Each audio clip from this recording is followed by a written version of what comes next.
Hello everyone, welcome back to the channel. Today, we're diving deep into a chilling story of cosmic horror, the slow and terrifying breakdown of a man named, whose mind unravels after discovering truths that no human should ever know. What begins as simple curiosity soon turns into madness.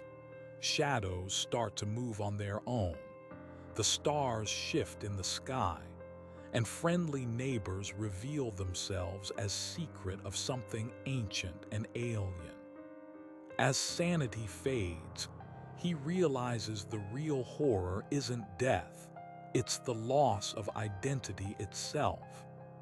The moment you understand that reality is nothing more than a fragile illusion hiding the vast, uncaring void beyond. So sit back, turn off the lights, and let's explore the descent into cosmic terror, the story of, and the forbidden knowledge that drove him beyond the edge of sanity. Helen's intellectual contamination was a slow, agonizing breakdown of cellular biology. As she studied the spores, they began to affect the organic matter around them. She noticed that the fungus growing on her decaying field rations started to exhibit the same impossible folding. Then, the skin on her own fingertips began to feel subtly wrong, the microscopic ridges of her fingerprints seeming to shift and blur under her observation. She realized the spores were not merely inert life forms. They were conceptual operators, broadcasting a blueprint for a different, alien form of life that was slowly rewriting terrestrial DNA. The very structure of her own cells was in a silent, molecular war against the cosmic contagion. The horror became intimate when she realized the spores were communicating through biological resonance. They didn't need light or sound. They transmitted the data by vibrating at the exact resonant frequency of the DNA helix, subtly altering the instructions for life. She understood that all of Earth's life was now under threat of a slow, inevitable rewrite, destined to become a sprawling, non-Euclidean fungal colony whose purpose was to feed the cosmic entities that originally seeded the spores. The rainforest, with its teeming, chaotic diversity, was simply a magnificent incubator for the final, terrifying harvest. Her social exile was dictated by the increasing danger she posed. She became convinced that the contamination was spreading through simple human touch or even shared air. She sealed herself in her small, improvised lab, wrapped in layers of sterilized plastic sheeting, her face a mask of sweating terror. She used a long stick to push away the supplies left by her indigenous guide, communicating only in scrawled, desperate notes that warned of a disease of the soul, a sickness that attacked the of matter. Her isolation was absolute, a self-imposed quarantine against the conceptual plague. The shattering revelation occurred when she cut her own finger during a clumsy attempt to sterilize a vial. As a drop of her blood welled up, she observed it under her most powerful microscope. The red blood cells were not the familiar biconcave discs. They were starting to fold and distort, adopting the impossible, crystalline shapes of the alien spores. Her own body had fully internalized the foreign blueprint. Her mind was flooded with a terrifying clarity. Her human consciousness was merely the residual thermal exhaust of a magnificent, unfolding cosmic organism that was taking root in her bones and flesh. Her transfiguration was into the silent cultivator of the deep soil. When her guide finally forced entry into the silent lab, they found the room empty, except for a single, intricate crystalline structure growing directly out of the packed earth floor. It was beautiful, impossible, and pulsed with a low, vibrant hum. The structure was clearly composed of Helen's bones, sinew, and tissue, but reassembled according to the alien genome. She was no longer Helen Vance. She was a biological amplifier, sending a powerful, telepathic signal deep into the cosmos, signaling that the Earth's biomass was ready for the next phase of non-Euclidean life. The botanist, who loved the life of the Earth, became the herald of its transformation into something vast, alien, and utterly incomprehensible. And the quiet, rhythmic narration continues, because the invisible spores are still spreading, and every breath we take is a gamble against the contamination of our own fundamental structure. And the quiet, rhythmic narration continues, because the invisible spores are still spreading, and every breath we take is a gamble against the contamination of our own fundamental structure. This existential threat, the possibility that life itself is a cosmic design flaw awaiting correction, is the ultimate terror of Dr. Vance's fate. We next observe the tale of the disillusioned artist, a sculptor named, whose greatest talent was his ability to capture the exact negative space of an object, the perfect, invisible void that defined its mass. His flaw was his aesthetic obsession with absence, his belief that true beauty resided in what was not there, a fascination that made him receptive to the non-existent horrors. His nexus object was a block of perfect black marble given to him by an anonymous patron. The stone was utterly flawless, absorbing light so completely it felt less like a solid object and more like a portable hole in the universe. When he began to carve it, his tools would squeak and whine, as if the stone was composed of compacted sound. This intellectual contamination started with sculptural impossibility. He wasn't carving shapes from the stone, but shapes into the space around the stone. He began to sculpt figures that, though physically present, seemed to occupy a slightly incorrect position in space, their limbs angled to suggest a geometry that the laws of proportion. He realized the marble was an anchor point that allowed him to interact with negative space entities, beings that subsisted on the conceptual energy of non-existence. The horror intensified when he realized the figures he carved were not inanimate. They were sentient molds that were slowly pulling the living forms of his human neighbors into the wrong coordinates. He'd see an acquaintance on the street, and for a terrifying second, the person would seem to stretch and distort, their shadow twisting into the impossible shape of one of his marble carvings, before snapping back into normal human form.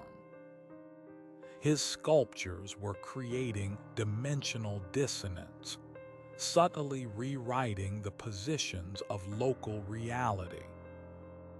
His social exile came when people saw his finished work.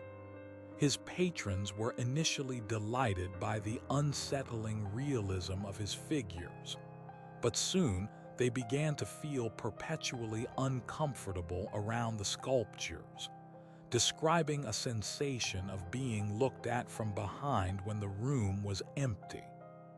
They returned the pieces, disturbed by the palpable sense of wrongness the art exuded, was left alone in his studio, surrounded by his silent, terrible creations, the agents of geometric decay.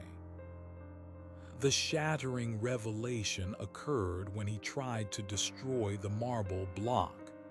He took a heavy hammer to the pristine surface, and as the metal struck, the sound was not a crack but a sharp, sucking silence. The black marble did not break. Instead, it inverted. Saw a blinding, reverse-color image of the entire studio. The walls turning black, the air turning white, and in that flash, he was flooded with the understanding that the universe was a finite bubble floating in an infinite sea of non-being, and the entities were slowly punching holes in the bubble, using his art as the template for destruction. His transfiguration was into the silent cartographer of the void. He did not die. He stopped sculpting and began to paint the perfect shadow. He covered every inch of his studio in layers of the darkest, most light-absorbing black paint he could synthesize, creating an environment of total, two-dimensional shadow. He became a living absence, blending into his own terrifying creation. When found, he was sitting motionless against the wall, his own body having become a perfect, featureless silhouette against the paint, his eyes mere reflections of the room's single, dim bulb. He was no longer the sculptor, but the perfect negative space, the artistic expression of the void itself. His life had become the final, most terrifying piece of art, a conceptual black hole waiting for the universe to fill it.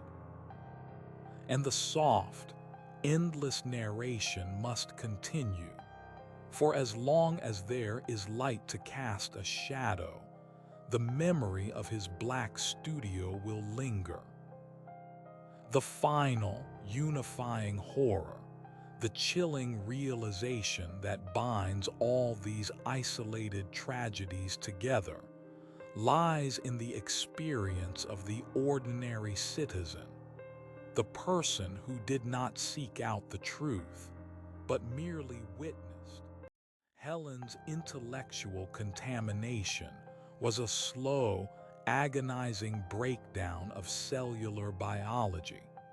As she studied the spores, they began to affect the organic matter around them.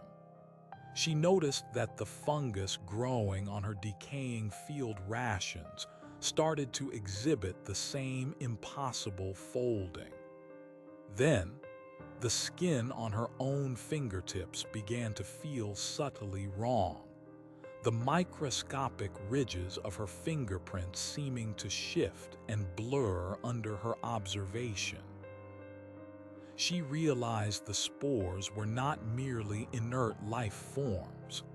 They were conceptual operators, broadcasting a blueprint for a different, alien form of life that was slowly rewriting terrestrial DNA. The very structure of her own cells was in a silent, molecular war against the cosmic contagion. The horror became intimate when she realized the spores were communicating through biological resonance. They didn't need light or sound. They transmitted the data by vibrating at the exact resonant frequency of the DNA helix, subtly altering the instructions for life. She understood that all of Earth's life was now under threat of a slow, inevitable rewrite, destined to become a sprawling, non-Euclidean fungal colony whose purpose was to feed the cosmic entities that originally seeded the spores. The rainforest, with its teeming, chaotic diversity, was simply a magnificent incubator for the final, terrifying harvest. Her social exile was dictated by the increasing danger she posed. She became convinced that the contamination was spreading through simple human touch or even shared air. She sealed herself in her small, improvised lab, wrapped in layers of sterilized plastic sheeting, her face a mask of sweating terror. She used a long stick to push away the supplies left by her indigenous guide, communicating only in scrawled, desperate notes that warned of a disease of the soul, a sickness that attacked the of matter. Her isolation was absolute, a self-imposed quarantine against the conceptual plague. The shattering revelation occurred when she cut her own finger during a clumsy attempt to sterilize a vial. As a drop of her blood welled up, she observed it under her most powerful microscope. The red blood cells were not the familiar biconcave discs. They were starting to fold and distort, adopting the impossible, crystalline shapes of the alien spores. Her own body had fully internalized the foreign blueprint. Her mind was flooded with a terrifying clarity. Her human consciousness was merely the residual thermal exhaust of a magnificent, unfolding cosmic organism that was taking root in her bones and flesh. Her transfiguration was into the silent cultivator of the deep soil. When her guide finally forced entry into the silent lab, they found the room empty, except for a single, intricate crystalline structure growing directly out of the packed earth floor. It was beautiful, impossible, and pulsed with a low, vibrant hum.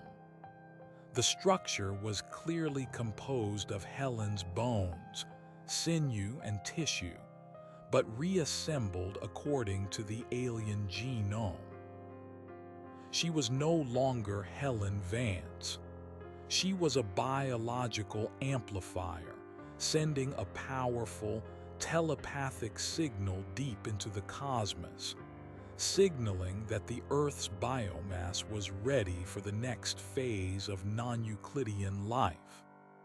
The botanist, who loved the life of the Earth, became the herald of its transformation into something vast, alien, and utterly incomprehensible. And the quiet, rhythmic narration continues, because the invisible spores are still spreading, and every breath we take is a gamble against the contamination of our own fundamental structure. And the quiet, rhythmic narration continues, because the invisible spores are still spreading, and every breath we take is a gamble against the contamination of our own fundamental structure. This existential threat, the possibility that life itself is a cosmic design flaw awaiting correction, is the ultimate terror of Dr. Vance's fate. We next observe the tale of the disillusioned artist, a sculptor named, whose greatest talent was his ability to capture the exact negative space of an object, the perfect, invisible void that defined its mass. His flaw was his aesthetic obsession with absence, his belief that true beauty resided in what was not there, a fascination that made him receptive to the non-existent horrors. His nexus object was a block of perfect black marble given to him by an anonymous patron. The stone was utterly flawless, absorbing light so completely it felt less like a solid object and more like a portable hole in the universe. When he began to carve it, his tools would squeak and whine, as if the stone was composed of compacted sound. This intellectual contamination started with sculptural impossibility. He wasn't carving shapes from the stone, but shapes into the space around the stone. He began to sculpt figures that, though physically present, seemed to occupy a slightly incorrect position in space, their limbs angled to suggest a geometry that the laws of proportion. He realized the marble was an anchor point that allowed him to interact with negative space entities, beings that subsisted on the conceptual energy of non-existence. The horror intensified when he realized the figures he carved were not inanimate.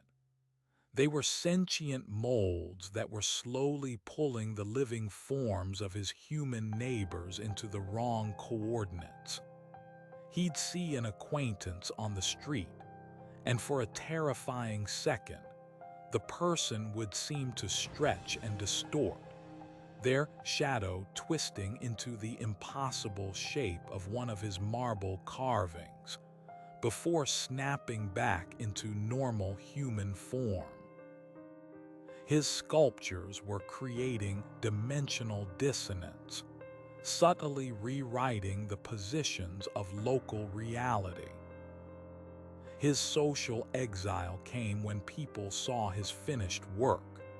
His patrons were initially delighted by the unsettling realism of his figures, but soon they began to feel perpetually uncomfortable around the sculptures, describing a sensation of being looked at from behind when the room was empty.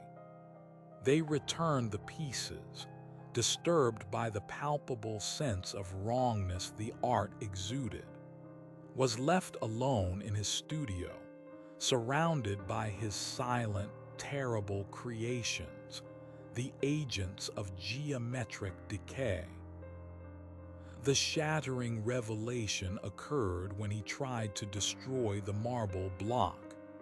He took a heavy hammer to the pristine surface, and as the metal struck, the sound was not a crack but a sharp, sucking silence. The black marble did not break. Instead, it inverted. Saw a blinding, reverse-color image of the entire studio. The walls turning black, the air turning white. And in that flash, he was flooded with the understanding that the universe was a finite bubble floating in an infinite sea of non-being, and the entities were slowly punching holes in the bubble, using his art as the template for destruction. His transfiguration was into the silent cartographer of the void. He did not die. He stopped sculpting and began to paint the perfect shadow. He covered every inch of his studio in layers of the darkest, most light-absorbing black paint he could synthesize, creating an environment of total two-dimensional shadow. He became a living absence, blending into his own terrifying creation. When found, he was sitting motionless against the wall, his own body having become a perfect, featureless silhouette against the paint, his eyes mere reflections of the room's single, dim bulb. He was no longer the sculptor, but the perfect negative space, the artistic expression of the void itself. His life had become the final, most terrifying piece of art, a conceptual black hole waiting for the universe to fill it. And the soft, endless narration must continue, for as long as there is light to cast a shadow, the memory of his black studio will linger. The final, unifying horror, the chilling realization that binds all these isolated tragedies together, lies in the experience of the ordinary citizen, the person who did not seek out the truth, but merely witnessed. This slow decay of the mental landscape is the hallmark of cosmic horror. It's the moment when the mind realizes it is not equipped to handle the truth. We human beings, we are built for forests, for rival tribes, for fear of the lion or the knife. Our survival mechanisms are designed for understandable, immediate threats. But what do you do when the threat is conceptual? What panic response is appropriate when the enemy is the color of the sky above a dead world, a color that has no name in any earthly language? Begins to lose track of time. He stays up for days, fueled by stale coffee and the terror that the book, left open on his desk, might close its pages and take the secrets away before he can transcribe them. He notices that the shadows in his apartment have become deeper, somehow, thicker than they ought to be, and they no longer seem to conform to the light source. They pool in corners, writhing slightly, as if they are less the absence of light and more the presence of something else. His friends notice the change, of course. They speak of his gauntness, the wide, terrified sheen in his eyes, the way he constantly scratches at the back of his neck as if a spider is perpetually running across his skin. They tell him to take a vacation, to eat a proper meal, to get some rest. They offer him the soothing platitudes of the sane, ordinary world that he now knows to be a fragile, painted shell over an abyss. And he can't tell them the truth, because the truth, articulated, sounds like the rambling of a lunatic.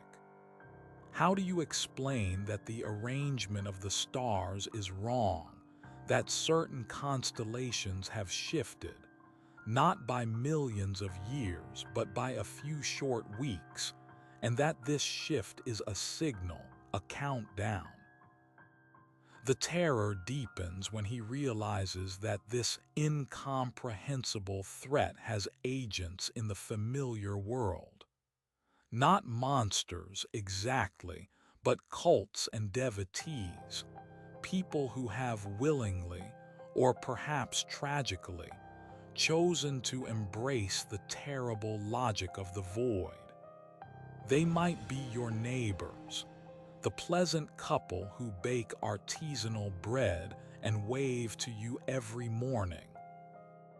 But in the dead of night, they are gathered in a stone-lined cellar, chanting syllables that catch in the human throat, performing rituals by the light of a flickering, oily flame to hasten the arrival of something cyclopean and utterly alien.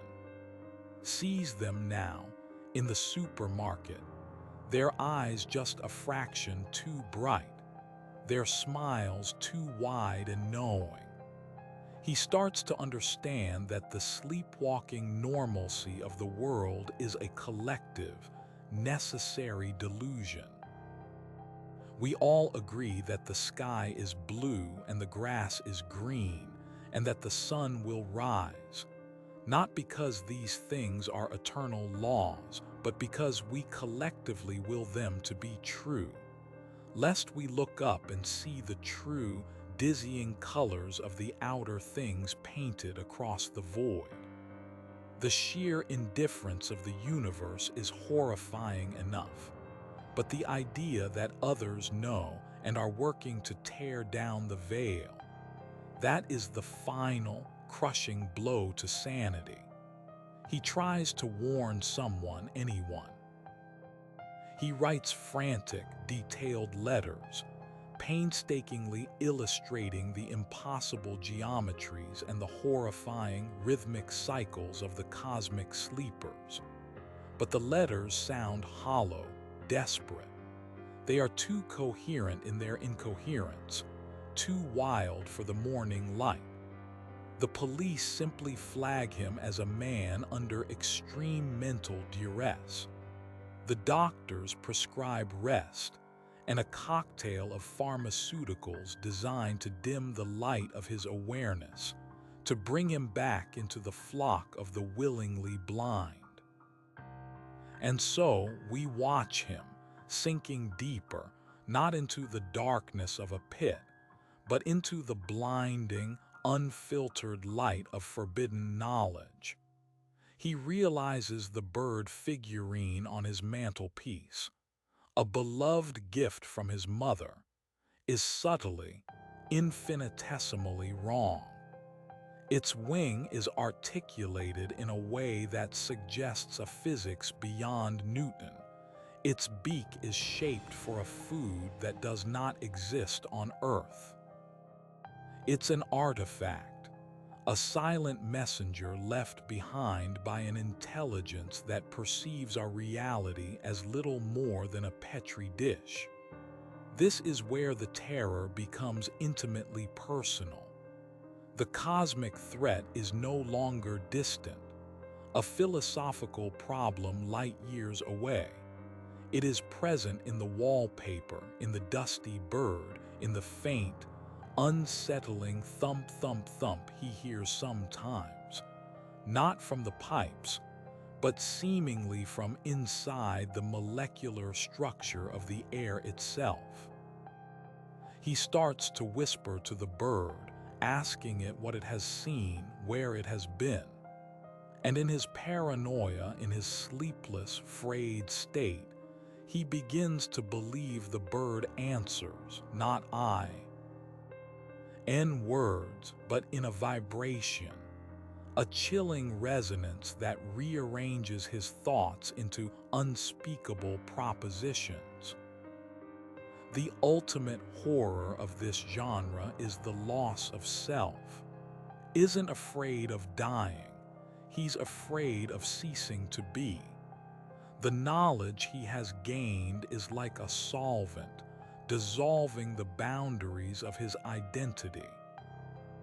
He starts to wonder if he is truly the man who grew up on Main Street, or merely a temporary host, a puppet of flesh and short-term memory, animated for a few decades to observe and record data for some vast, uncaring entity whose thoughts span eons and whose motivations are utterly incomprehensible to human morality.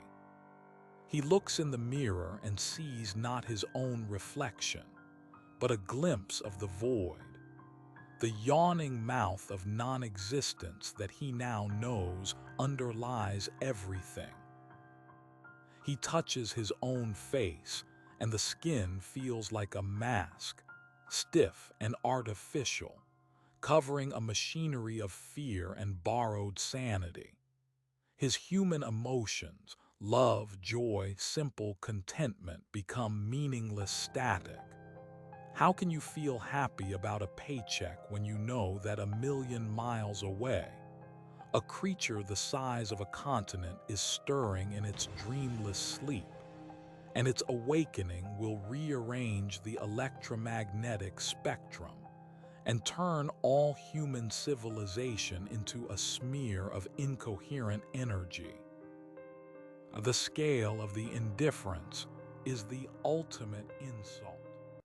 This is why the narration style must remain slow and calm, a soothing voice leading you hand in hand toward the edge of the cliff. The gentle pace mirrors the way the horror operates, not a sudden jump scare, but the slow, inexorable creep of understanding. It's the feeling of lying in bed and gradually becoming aware that the slight scratching sound isn't a branch or a mouse, but a deliberate, rhythmic scraping of something impossibly large and infinitely patient just outside the glass. The terror is in the incubation, the time between the first anomaly and the final, crushing realization. We linger on the details, the way the moonlight casts a shadow that shouldn't exist, the subtle taste of copper in the water, the dream that repeats every night, not frightening, but simply too long, containing details and landscapes that could never be synthesized by a single human brain. Eventually leaves the library. He can no longer bear the thought of the silent, knowing walls. He wanders the city streets, which now feel less like human constructions and more like temporary arrangements of debris, easily scattered by a cosmic sneeze. He sees the beautiful complexity of human life, the hurried businessman, the laughing child, the lover holding hands, and he feels a profound, almost paralyzing pity. They are so secure in their fragile ignorance, so confident in their 2 + 2 = 4 world. He is the only one who has peeked behind the curtain and seen the vast, churning machine that barely tolerates their existence. He now knows that sanity is a fence, a self-imposed prison built to keep out the light of the void, and he has walked outside the wire. He tries to draw what he has seen, but his pencil breaks. He tries to speak, but the words fail him, twisting into glottal stops and sibilant hisses that are not human language. He is becoming a translator of the untranslatable, and the price is his identity. His final act is often the most tragic, a desperate attempt to document his descent, scrawling notes on any scrap of paper he can find, notes that later look like random nonsense, but which he knows are the most vital truths ever recorded on Earth. He is trying to leave a warning, but the warning itself is so contaminated by the horror that it becomes a vector of madness. Anyone who reads his final journal will begin the cycle anew, seeing the geometry of the ceiling fan a little differently, noticing the depth of the shadows, and hearing the distant, impossible drumming that precedes the end of the human dream. This is the terrifying power of the idea. It is infectious, self-propagating, and utterly destructive to the human spirit. And as we continue to talk, slowly, calmly, in this endless flow of quiet dread, we ourselves are starting to look a little too closely at the darkness between the words, aren't we? We're starting to wonder if the steady hum of the electricity is really just electricity, or the vibration of something vast, finally turning its attention to our small blue planet. The vibration of something vast, finally turning its attention to our small blue planet. This journey into the incomprehensible often begins, as we see, with the misplacement of an object or the discovery of a terrible text. It is never a grand, heroic quest, but a stumble in the dark. Consider the curious case of the cartographer, let's call her, who was meticulous in her work, devoted to the clean lines and fixed coordinates of the world. She was commissioned to map a newly accessible stretch of coastline, a quiet job measuring tides, elevations, and soil types. Everything was precisely as it should be, the mathematical models aligning perfectly with the physical world. But then she found the anomalous zone. It wasn't a sinkhole or a fault line. It was simply a patch of ground, maybe 20 acres, where her instruments gave readings that were impossible to reconcile. The compass spun freely. The GPS coordinates flickered, showing the spot to be simultaneously in 3 different locations 1,000 miles apart. The air pressure fluctuated wildly, but the weather was perfectly still. It was a void of normal physics, a localized pocket of non-reality nestled comfortably within a perfectly normal stretch of coastal scrubland. His first instinct was scientific measurement. She thought faulty equipment, magnetic anomaly, government experimentation. These are the comforting, human-sized explanations the mind defaults to, its last desperate defense against the true horror. She brought in better tools, shielded sensors and scanners. The data only became more violently contradictory. She realized that the zone wasn't defying physics. It was operating under different physics, a set of rules governed by parameters she could not even begin to imagine. The space itself felt heavy, dense with a kind of ancient thought that predated light. When she stood at the edge of the zone, she felt less like a scientist and more like an intruder in a sacred, terrible cathedral built from silence and warped light. The horror in this phase is the intellectual one, the failure of epistemology. Everything has ever been taught, the solidity of matter, the linearity of time, the fixed nature of spatial dimensions, is crumbling. She starts to draw the zone, attempting to capture its impossible geometry. She notes that trees within the area don't cast shadows that match the sun's position, but rather shadows that seem to point toward an alternate zenith, a sun that burns in a different dimension. She touches a stone within the zone, and it feels simultaneously cold and warm, soft and sharp, forcing a sensory contradiction that makes her teeth ache. Her notebooks become filled not with maps, but with mad, spiraling attempts to express four-dimensional space on a two-dimensional page, a desperate effort to anchor the truth before it dissolves her mind entirely. She begins to experience the temporal lag, a classic symptom of the cosmic intrusion. She'll look at her watch and realize 4 hours have passed while she was only walking for 20 minutes.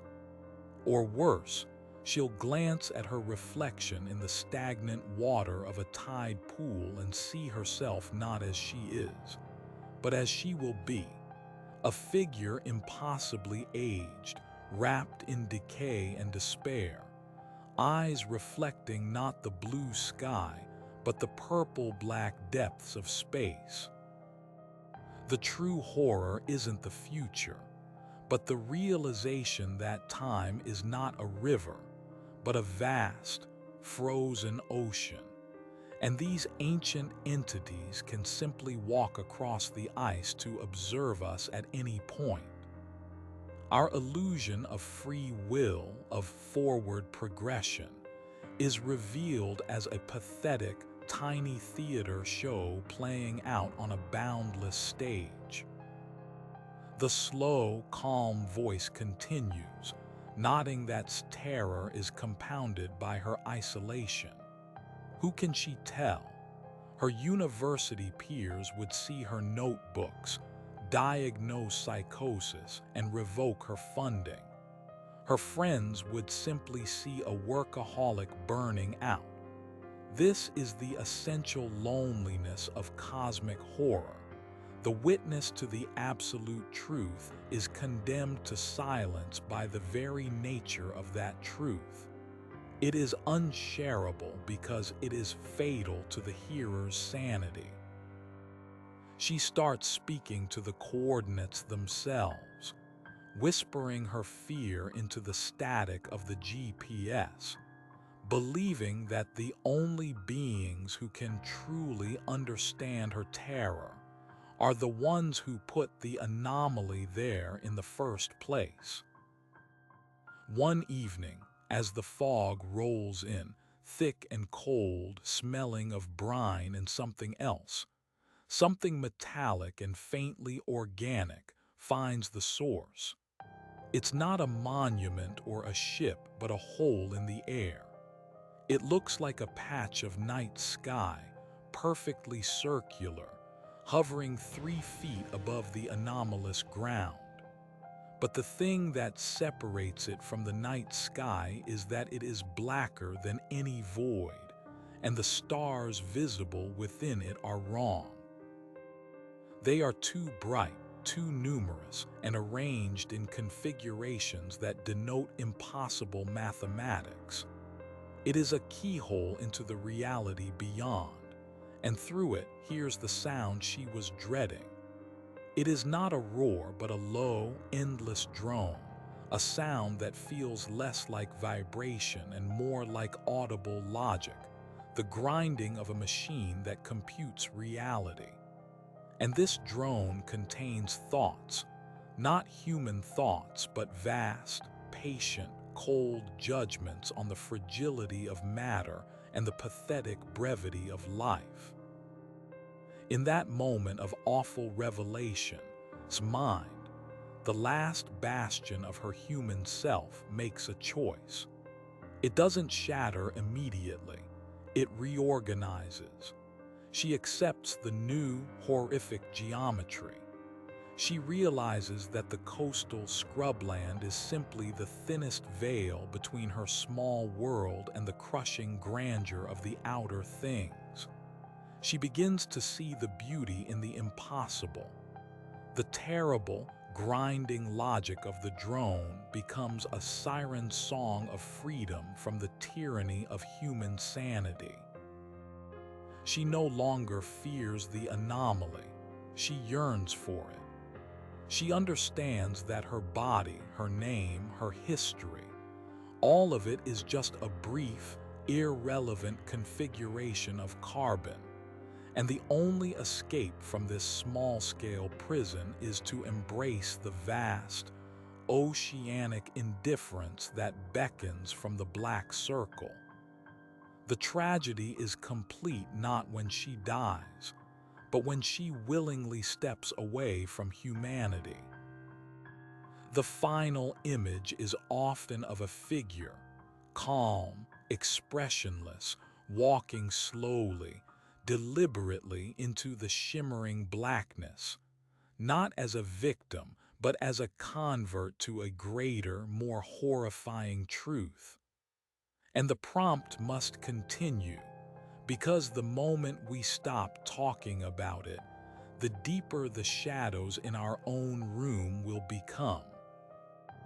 The cycle of discovery and dissolution, this inexorable slide into the blinding dark, is the enduring power of the Lovecraftian narrative. It's a recurring nightmare played out by different protagonists in different settings, but the steps are always the same. There is the initial flaw, the small structural weakness in the protagonist's life or belief system that makes them susceptible. Perhaps a crippling intellectual arrogance, a history of unresolved grief, or just a simple, fatal curiosity. This flaw is what draws them to the nexus object. The forbidden book, the misfiled map, the strange artifact found in a shipwreck, the melody played backward on a forgotten. The object is never valuable in any human sense. Its worth is measured in the density of the dread it contains. The next stage is the intellectual contamination. This is the slow burn, the creeping awareness. It begins with small, disquieting coincidences, dreams that seem to be shared with strangers across vast distances, waking up with sand in the when one lives miles inland, the sudden, overwhelming urge to learn a dead language for no practical reason. The mind tries to categorize the data, to fit the square peg of cosmic truth into the round hole of Newtonian reality, and the resultant friction causes the brain to overheat.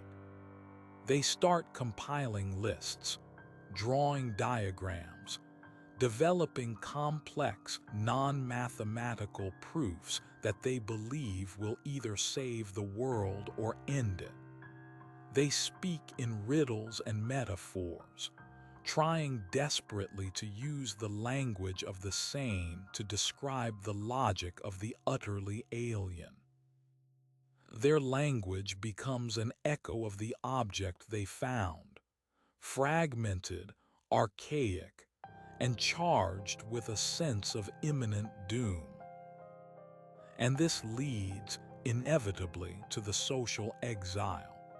Our protagonists become toxic to the normal world. Their fear is not a visible wound but a contagion of the soul. People avoid them, not because they are evil, but because their presence feels heavy, charged with a wrongness that is palpable but impossible to articulate. The ordinary person instinctively recognizes the scent of the abyss clinging to the clothes of the witness, and they retreat into the safety of their ignorance. The protagonist is left utterly alone, with the entire weight of the universe's unspeakable indifference pressing down on their shoulders. This isolation is crucial because it removes the final barrier against madness, the witness and affirmation of other human beings. When you are truly alone, and the shadows begin to shift into impossible angles, there is no one left to tell you. It's just the light. The culminating horror is the shattering revelation.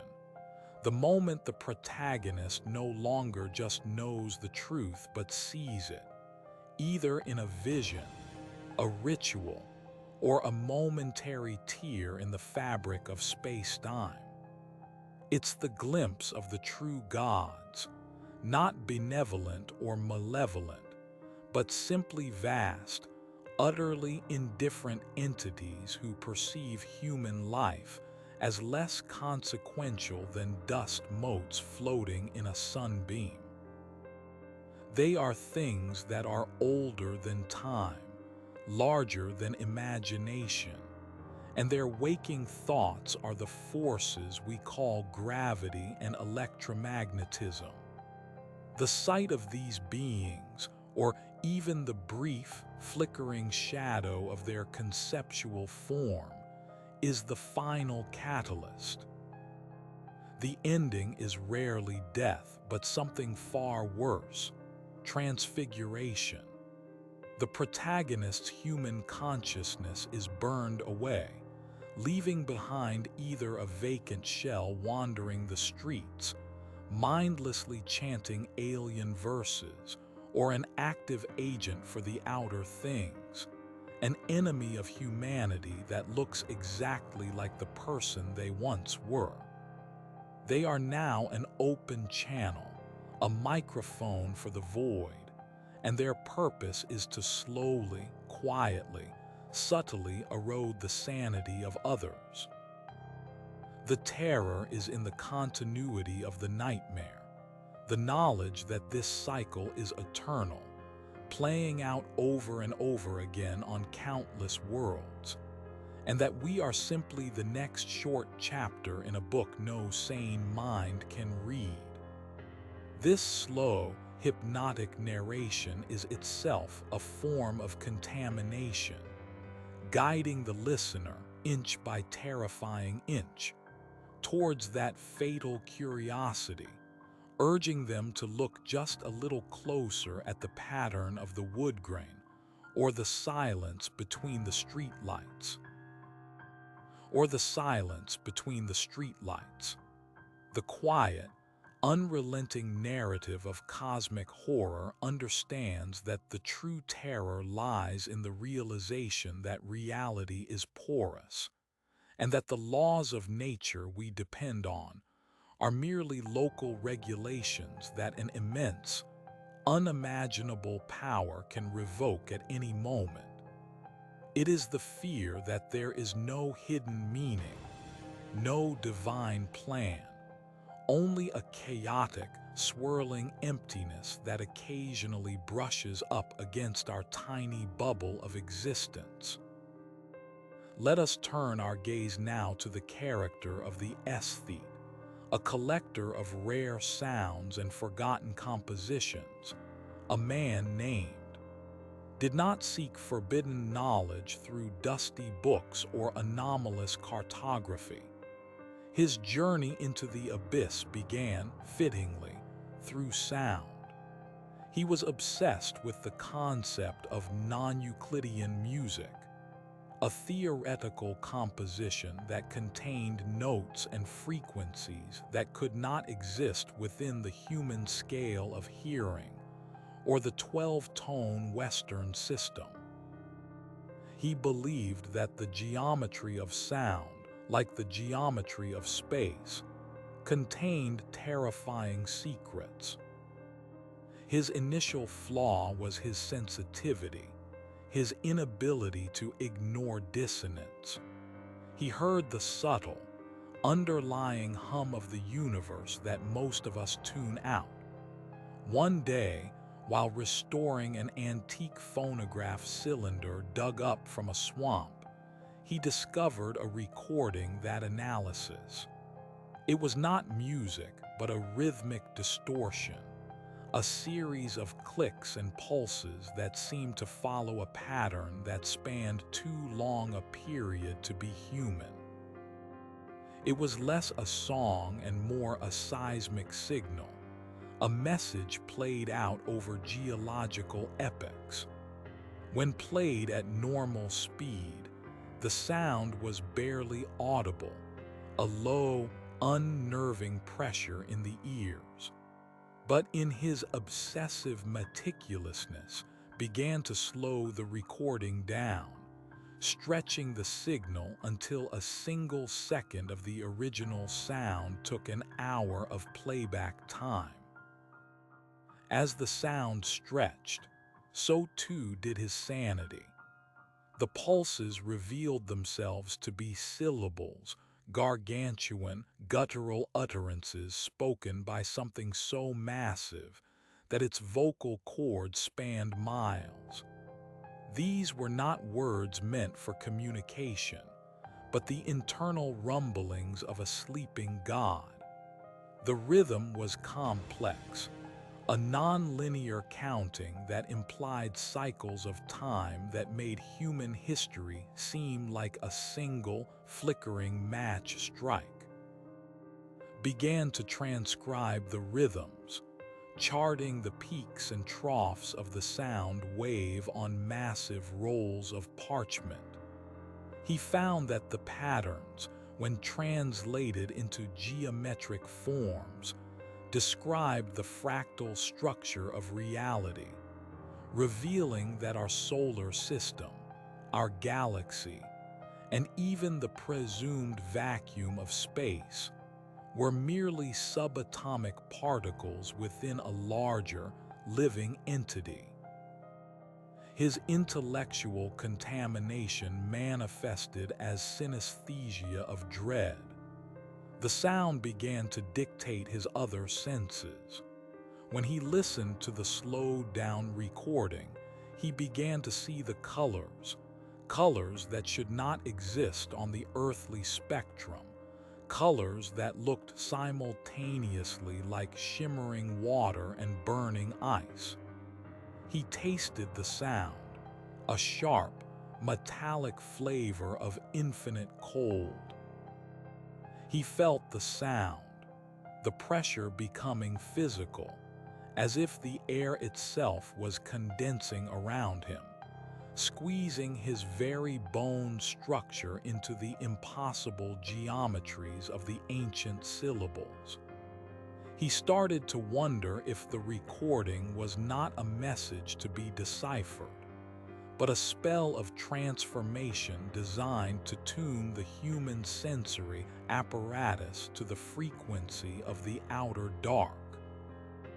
His isolation was complete, not because people avoided him, but because he could no longer bear the shattering noise of human interaction. Human speech was revealed to him as a meaningless, irritating chirp, utterly divorced from the fundamental, profound truth contained in the cosmic drone. He retreated into a soundproofed room, sealing himself off with the ancient cylinder, treating the abhorrent noise as the only thing that was real and true. He realized that the ancient entities were not malevolent in the human sense of the word. They were simply musicians of the void, playing a composition too vast for us to comprehend, and we are merely a brief, accidental squeak in their immense, eternal symphony. The shattering revelation came one night when he slowed the recording to its absolute limit. The rhythmic pulse stretched so thin it became a single, sustained tone. And within that tone, he finally heard the voice of the composer, not speaking but thinking. He understood instantly and totally that the entire universe, all of space, all of time, all of human hope and suffering, was merely a dream in the mind of a single, slumbering entity, and the music was the sound of its terrible, slow breathing. He realized that if the entity were to merely twitch, or if it were to wake up, the resulting disruption of its dream would instantly erase all of reality, not with a bang, but with a sudden, silent cessation of existence. His own consciousness, his existence as the aesthete, was just a passing neuron flicker in this vast mind. His transfiguration was slow but total. He didn't scream or die, he simply stopped resisting. He emerged from his room, his eyes empty and serene. He still appeared to be, but the light in his eyes was not of human warmth, but the cold, reflective light of the stars he now served. He no longer spoke, but began a new, chilling work. He started to collect silence. He would meticulously record the lack of sound in forgotten wells, in the heart of abandoned temples, in the deepest vacuum of sealed vaults.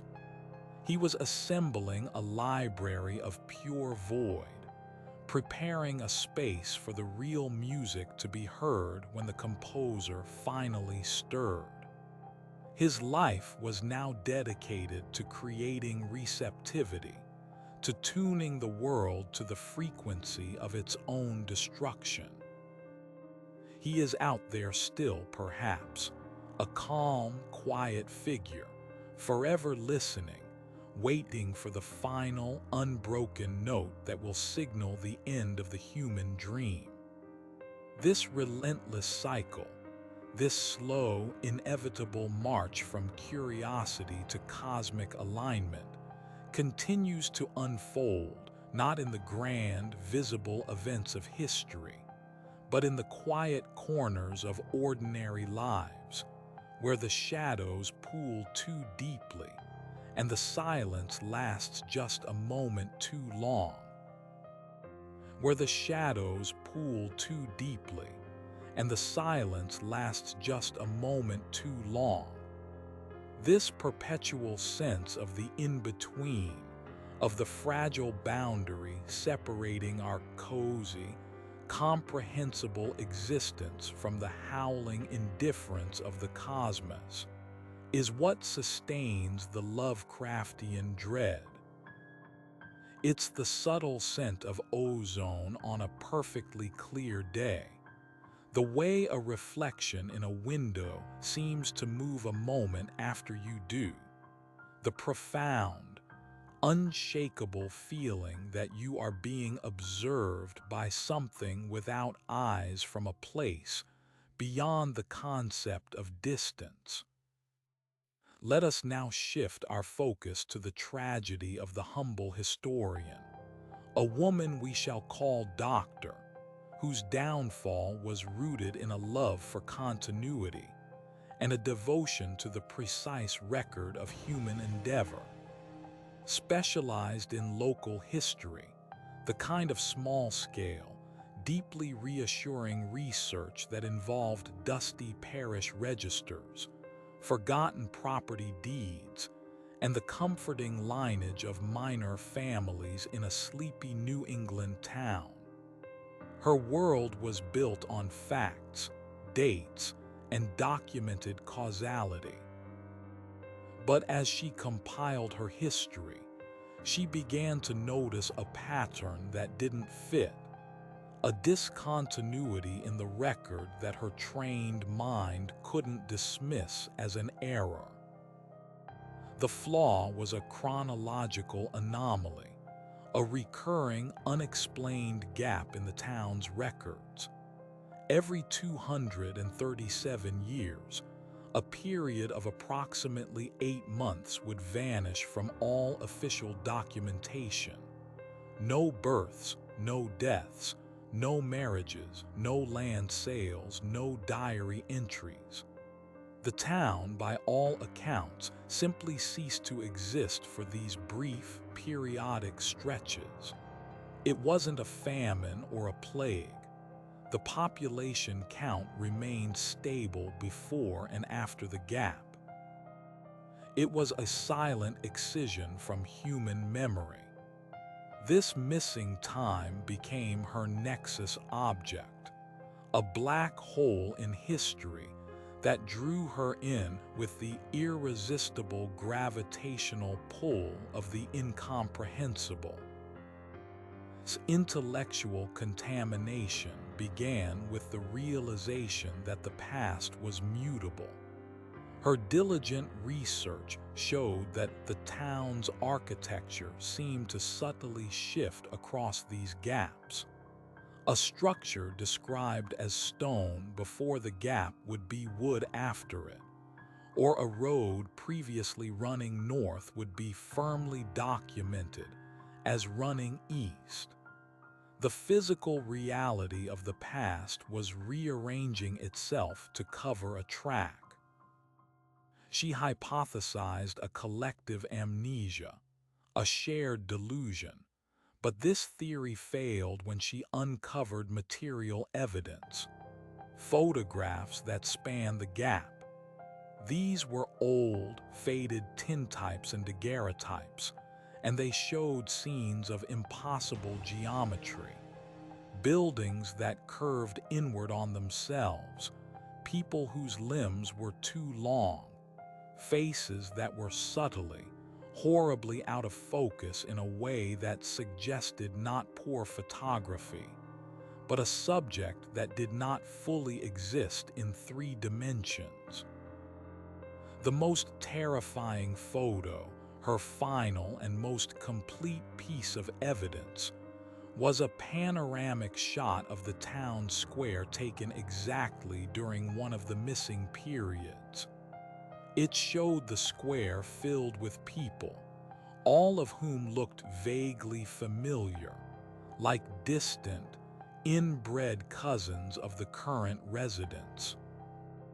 But they were engaged in a ceremony that human movement. They were walking backward in perfect synchronicity, holding up objects that twisted the light and casting shadows that stretched toward the sky instead of away from the sun. The photo was a frozen moment of time, a snapshot of the town existing under the laws of a foreign reality. Social exile was rapid. She became obsessed with the concept of temporal parallax, trying to view the world through a lens of the past and the future simultaneously. She started to see the current residents not as individuals, but as transient forms that would soon revert to their true, non-Euclidean shapes during the next gap. She would stare at the mayor, a man she knew well, and see his face flicker and distort, the underlying bone structure momentarily elongating into a monstrous equine shape before snapping back to normal.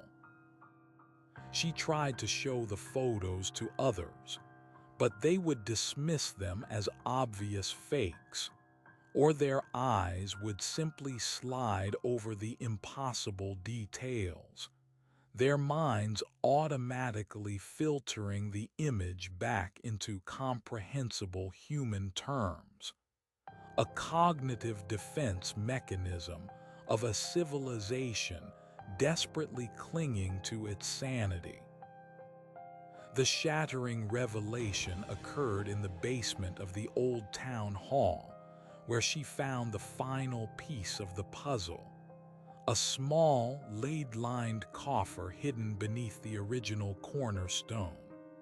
Inside was a single, smooth stone, the color of cooled ash, which radiated an intense, focused cold. As she held it, the stone seemed to sing, not with sound, but with pure, cold knowledge that flooded her mind. She understood everything. The periodic gaps were not erasures of time, but brief moments when the town slipped sideways into a parallel reality, a sort of cosmic staging area where the inhabitants were ritually tuned by unseen entities for a purpose that involved the slow, deliberate corruption of the Earth's mathematics. The town was a living anchor, maintaining a weak point in the four-dimensional lattice that was slowly allowing greater things to bleed through. The entities, she realized, saw humanity not as creatures of flesh and spirit, but as biological scaffolding for geometries too terrible to be contained in mere stone. Her transfiguration was horrifying in its subtlety. She did not scream. She began to document the next gap's coordinates. Her devotion to historical accuracy returned, but now she was recording the history of the cosmos's slow invasion, writing it down in a meticulous hand, using human dates and times to chart the progress of an alien eternity. She now walks the streets, a quiet, scholarly figure, patiently waiting for the next temporal shift, not to warn the residents, but to ensure the ritual's documentation is flawless. She has become the archivist of the apocalypse, a human brain dedicated to serving the cosmic force that destroyed her life. Her eyes, beneath her spectacles, hold the distant, knowing chill of the lead-lined coffer. The horror is that she is no longer frightened. She is professionally invested in the end of the world. And the narrative continues softly, because she is still writing somewhere, and her chillingly coherent notes are drifting into the collective subconscious. One slow, irresistible sentence at a time. One slow, irresistible sentence at a time. The continuous, unspooling nature of this horror is the very essence of its threat. It doesn't allow for resolution, only for acceptance of the abyssal truth. There is no final confrontation, only the gradual, sickening realization that the hero is actually the patient zero, the first to be fully inoculated with the disease of cosmic insight. Let us now observe the unfortunate journey of the lighthouse keeper, a man of simple routines and quiet solitude, named Thomas. Thomas was a creature of the predictable rhythm of the sea, the rotation of the enormous, comforting beam, and the daily weather logs. His flaw was his absolute faith in isolation, his belief that the vast, empty ocean offered a barrier against the complexities and corruptions of the mainland world. He thought the clean air and the endless horizon would simplify life, when in fact, they made him the perfect, solitary audience for the unspeakable spectacle unfolding in the deep. His nexus object was not found but emerged. One particularly silent, fog-laden evening, the sea itself seemed to change color. Not the green of the storm, but a shade of mauve and bruised indigo that felt impossible in liquid form. And then, Thomas heard the sound, not from the waves, but from beneath the waves, a sound that the very composition of water. It was a symphony of impossible depths, a polyphonic chord composed of sounds that were also smells and pressures, a sound that felt less like something heard and more like a violation of the eardrum's geometry. His intellectual contamination began with marine biology gone mad. He started cataloging the things that washed ashore after the mauve tides.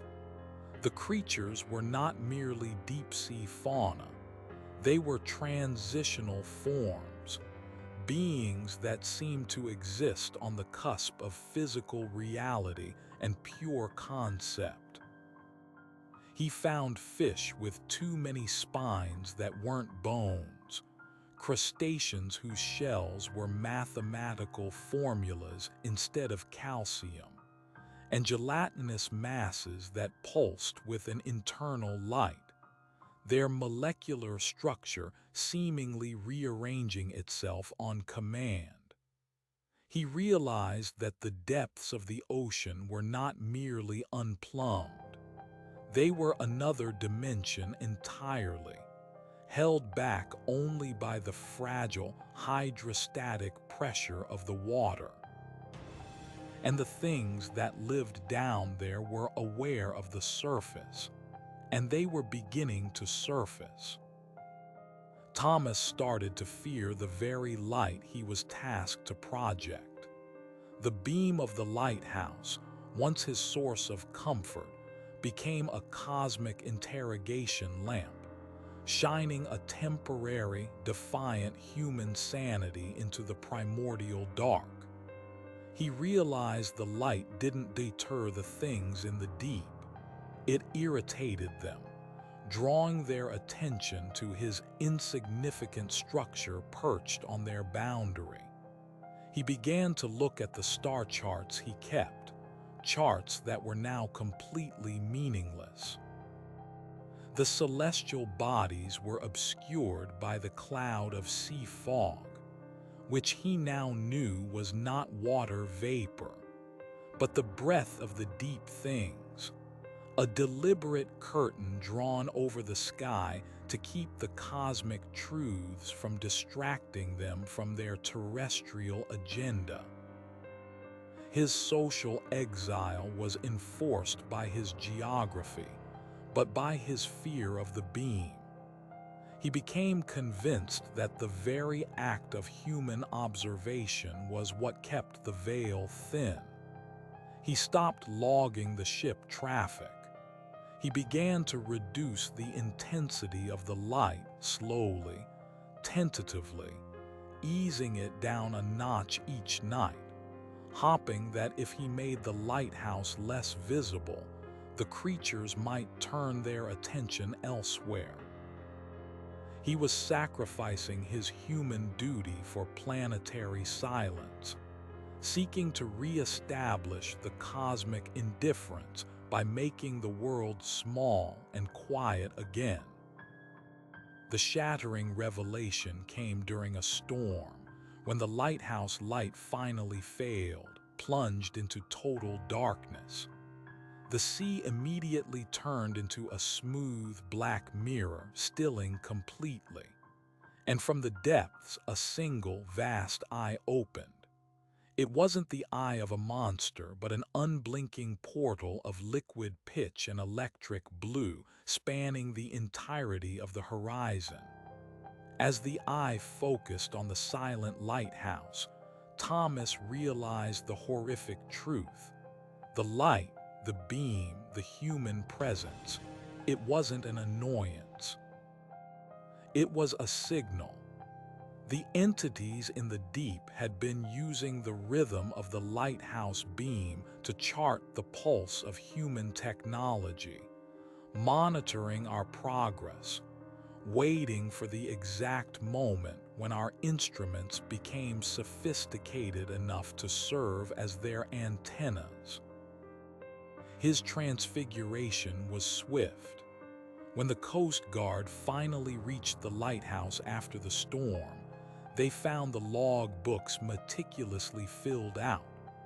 The last entries, however, were not about weather or shipping, but were complex mathematical sequences and star coordinates written in Thomas's precise, familiar hand. The keeper himself was gone, but at the top of the tower, the enormous glass lantern was shattered, not outwards, but inwards, and the rotating mechanism had been rewired. It was no longer projecting light, but a rapid, rhythmic sequence of colored strobes that were invisible to the human eye. A silent, urgent message now broadcasting from the small island into the deep night sky.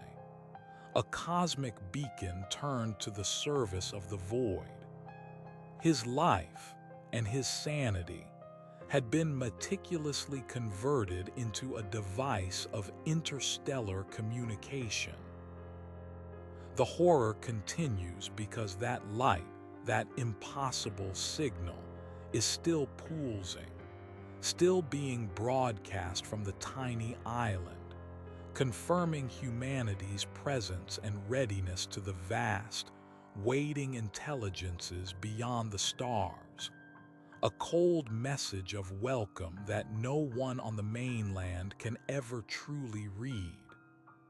And the current of this slow, endless story flows on, carrying us further into the inescapable truth, confirming humanity's presence and readiness to the vast, waiting intelligences beyond the stars. A cold message of welcome that no one on the mainland can ever truly read. The horror of the lighthouse keeper is the final perversion of human purpose. A lifetime of dedication to saving lives is inverted into a meticulous act of cosmic betrayal. Now let us turn our attention to the quiet archivist, a woman named Beatrice, whose life was as structured and silent as the dust jackets of the volumes she oversaw. Her world was the comfortable predictability of the Municipal Records Hall, a vast, stone building filled with the linear history of the city, birth certificates, tax rolls, and blueprints. Her flaw was her insistence on order, her unwavering belief that every event, no matter how chaotic, must eventually be reduced to an entry in a ledger. This rigid adherence to human logic made her uniquely vulnerable to the logic of the illogical. Her nexus object was a set of urban blueprints dating back to the city's founding. They weren't mislabeled or damaged, but they contained a ghost room, a massive, unlisted chamber located directly beneath the city's oldest park. The room had no documented entrance, no ventilation, and no structural purpose. It was a space that was simultaneously mapped and non-existent, defying architectural history and structural necessity. Beatrice's intellectual contamination began when she tried to reconcile the maps with reality. She became convinced that the ghost room wasn't empty, but was a dimensional anchor for the entire city. She began to overlay the older maps onto modern ones, and the terrifying truth emerged. The city's streets, its major avenues, even the placement of its historical monuments, all seemed to be deliberately aligned with the impossible angles and unlisted walls of the hidden chamber beneath the park. The city was not built for human commerce or settlement. It was built as a terrestrial diagram, a circuit board for an energy or intelligence that resided in the depths of the earth. She started seeing the city's residents not as individuals, but as components of a vast, organic machine. The synchronized foot traffic at rush hour, the rhythmic pulse of the traffic lights, the sudden, inexplicable surges in the power grid. All of it was not randomness, but ritualized energy transfer feeding the silent, unseen engine below the park. The horror was the loss of free will and personal significance. She realized every decision, every argument, every passionate embrace was just a predetermined flicker in a gigantic, terrifyingly efficient power transfer system. Her social exile was self-imposed, driven by a horrifying new insight. The language of her colleagues became tainted. She heard their casual chatter and realized that the words they used were not their own, but were ancient commands cleverly disguised and constantly reinforced by the structure of the city. When someone said, "Have a good day," she heard a coded instruction for maintaining the status. When a child cried, she heard a burst of negative energy being harvested by the city's unseen mechanisms. She could no longer bear to speak, for fear that her own words were not hers, but the script of her jailers. The shattering revelation happened when she finally found a way into the ghost room, a forgotten utility tunnel that terminated at a section of ancient cyclopean masonry. She crawled through the opening and entered the space. It was not a room, but a hollowed-out organ of living stone, pulsing with a low, wet warmth. In the center was the architect's heart, a colossal, amorphous block of crystal that pulsed with a deep, internal light. This light did not illuminate, it rearranged perspective. As she watched it, she understood that the entity below the city was not an alien, but the Earth's subconscious mind, a vast, dreaming intelligence that saw human life as a useful, temporary layer of biological static on its surface. The crystal was not a machine. It was a compressed memory, holding the terrifying blueprints for countless cities built and dissolved on the surfaces of countless worlds. Her transfiguration was into the silent guardian of the deep map. When the authorities found her, she was sitting cross-legged in the center of the park, holding two small, ordinary stones. She was completely unresponsive, her face a mask of serene, terrifying knowledge. Her only communication was through her constant, rhythmic tapping of the two stones together. She was sending a signal, a vibration through the bedrock, carefully charting the shifts in the architect's heart. She had become an acoustic engineer for the sleeping god, using the stones to maintain the city's delicate, horrifying alignment until the moment the chamber required a new infusion of harnessed human energy. The archivist, the keeper of human facts, had become the keeper of cosmic dread, ensuring the city's continued existence as a feeding mechanism. And in the quiet hum of every building's air conditioning, in the rhythmic beat of the town clock, the silent rhythm of her tapping continues to resonate, forever weaving the thread of this narrative, ensuring the city's continued existence as a feeding mechanism.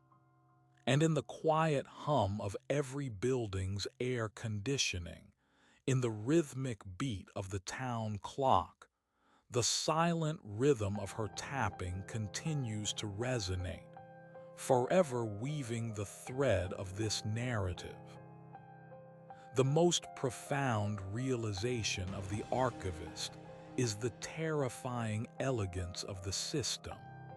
That meaninglessness can be exploited for a cosmic, horrifying purpose, and that our small lives are perfectly engineered to be the energy source for the unimaginable. We now turn our gaze far inland, to the isolated research facility and the story of the computational linguist, a man of supreme intellect and cool logic, Dr. Elias. Elias worked on algorithms designed to translate and categorize long-lost or undecipherable human languages. His flaw was his unshakable belief in structure and code, his conviction that any form of communication, however ancient or complex, must adhere to rules that the human mind could ultimately deduce. He saw the universe as a vast, solvable cipher. His nexus object was a stream of digital noise, a signal recorded by a deep space radio telescope, archived decades earlier as cosmic background static. Unlike natural cosmic noise, this signal contained a perfect, non-repeating sequence of prime numbers, an undeniable sign of intelligence. Elias, seeking a pattern, began the colossal task of converting the prime number sequence into a linguistic matrix. His intellectual contamination began not with madness, but with perfect, cold comprehension. As he translated the matrix, the signal resolved into a language with no verb, no nouns, and no temporal markers. It was a language of pure spatial relationship and conceptual state. It described not things or actions, but arrangements and conditions. When Elias finally cracked the code, he found not a message, but a set of instructions, an incredibly long, detailed blueprint for a machine. The instructions were not for a radio or a weapon, but for a device designed to fold space-time in a localized area, a kind of cosmic needle that would pierce the veil between dimensions. The machine was terrifyingly simple, requiring only basic metals, resonant crystals, and a specific biological energy source. The nervous system of a self-aware, pattern-recognizing organism. Elias realized the horror. The intelligence wasn't trying to communicate with him. It was providing instructions to him, a simple, obedient mechanism to construct its gateway. The most corrosive part of the knowledge was the absence of intent. The alien intelligence, communicating across trillions of miles, was not malicious. It was merely utilitarian. It saw Earth and its inhabitants as a convenient source of material and biological energy for a necessary cosmic tool. Our struggles, our hopes, our very existence were a side effect of their long-distance construction project. This utter indifference was more devastating than any threat of eternal torture could ever be. Elias' social exile was a quiet retreat into the machine's construction. He began to subtly pilfer materials from the lab, working in a cold, methodical trance. He spoke less and less, his sentences becoming shorter, more technical and stripped of all emotional content, mirroring the language of the blueprint. He didn't sleep. He merely entered periods of technical maintenance for his own biological structure. When his colleagues asked what he was building, he would calmly explain it as a new high-energy capacitor, a plausible lie in the context of advanced physics research. But they began to fear his sterile efficiency, the complete lack of human friction in his work. He was no longer a man. He was the biological component of a construction crew that had been given its orders. The shattering revelation was the moment he finished the machine. It wasn't a flicker or a roar. It was a perfect, terrible silence. The device sat on his workbench, humming with a low internal vibration, and the room was suddenly wrong. The ceiling seemed farther away, the air thicker, the corners of the room bending slightly into non-Euclidean angles. Elias felt a vast, cool presence settle over him, an intelligence that encompassed time and space. He realized that the machine's true purpose was not to open a door, but to signal the completion of the assembly to the entities waiting on the other side. The moment he finished it, he fulfilled his cosmic mandate. His transfiguration was subtle and absolute. He didn't destroy the device, he polished it. He meticulously cleaned his lab, then walked out of the facility, leaving the humming machine behind. He now lives an outwardly normal life, pays his taxes, buys his groceries, occasionally waves to a neighbor. But his mind is no longer Elia's. It is an algorithm for maintenance. He watches the news, not for human events, but for atmospheric disturbances, power fluctuations, and subtle stellar alignments. Anything that might affect the machine in his old lab. His purpose is to be the Earth's silent caretaker, ensuring that the machine remains operational until the moment the door is finally used. His every breath is a careful calculation, his every thought dedicated to the flawless execution of a single, cosmic, and utterly terrifying task. The linguist became the language of doom, and his perfectly ordered life is a constant, quiet horror, a reminder that the simplest, most elegant solutions are often the most destructive to the human spirit. The flow of this narrative, gentle and persistent, mirrors the methodical, unavoidable nature of the linguist's cosmic conversion. The linguist became the language of doom, and his perfectly ordered life is a constant, quiet horror, a reminder that the simplest, most elegant solutions are often the most destructive to the human spirit. The flow of this narrative, gentle and persistent, mirrors the methodical, unavoidable nature of the linguist's cosmic conversion. The terror is in the flawless execution of an alien imperative by a perfectly rational human mind. Let us now visit the secluded home of the amateur astronomer, a gentle soul named Mr. Arthur Finch, whose only desire was to share the beauty of the cosmos with his small town through his backyard observatory. His flaw was his romantic idealism, his conviction that the universe was a place of divine order and accessible splendor.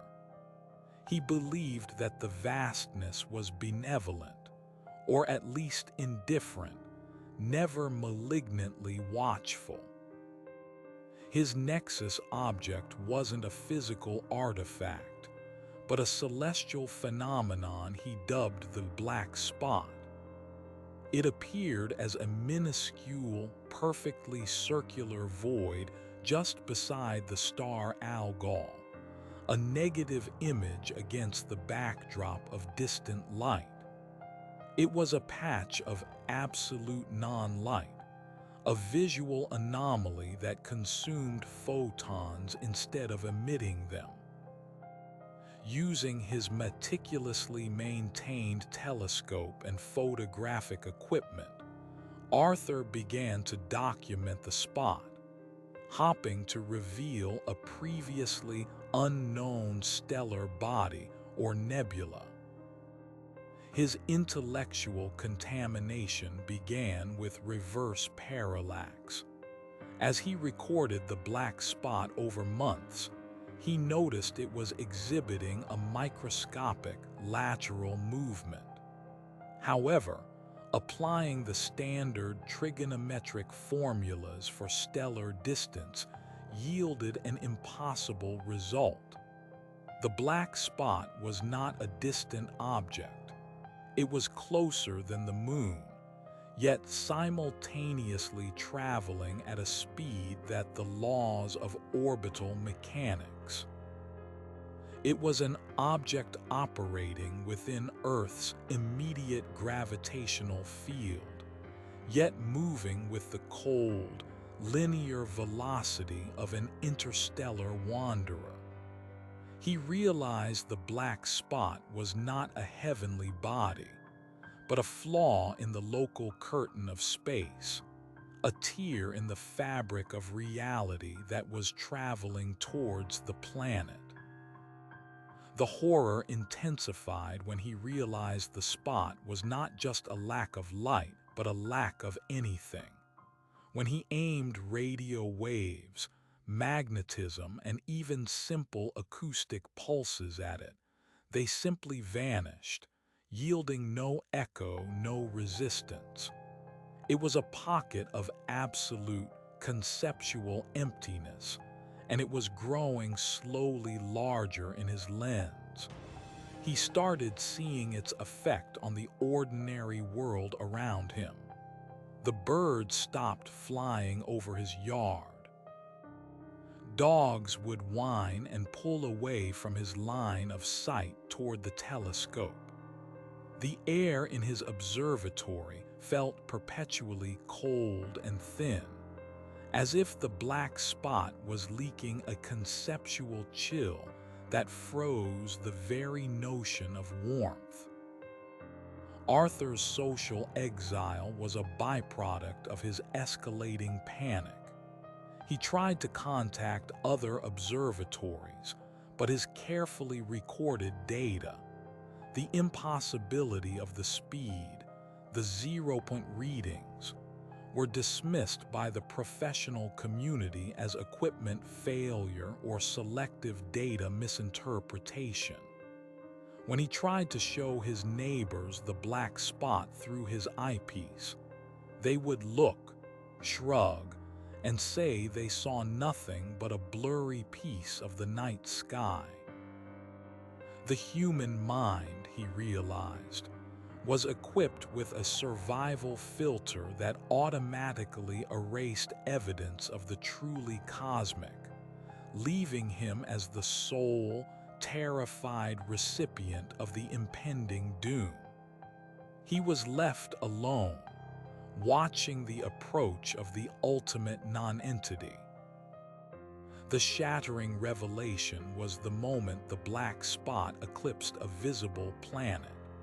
For a moment, the dark void absorbed the light, and in that same instant, Arthur's mind was flooded with a single, unified thought from the other side of the tier. It was not a language of sound or math, but a language of pure deprivation. He understood that the entities dwelling within the void were not biological or material. They were beings of non-existence, feeding on the concept of being itself. Their arrival was not to conquer or destroy, but to negate, to reduce all matter and consciousness to the primal state of has not been. His transfiguration was subtle and profound. Arthur began to dismantle his observatory, not out of fear, but out of a sudden, deep agreement with the impending negation. He no longer saw his life as a joy, but as an accumulation of unnecessary stuff. He began to throw out his books, his furniture, his family photographs, every single piece of his cherished existence, leaving only a perfectly empty room.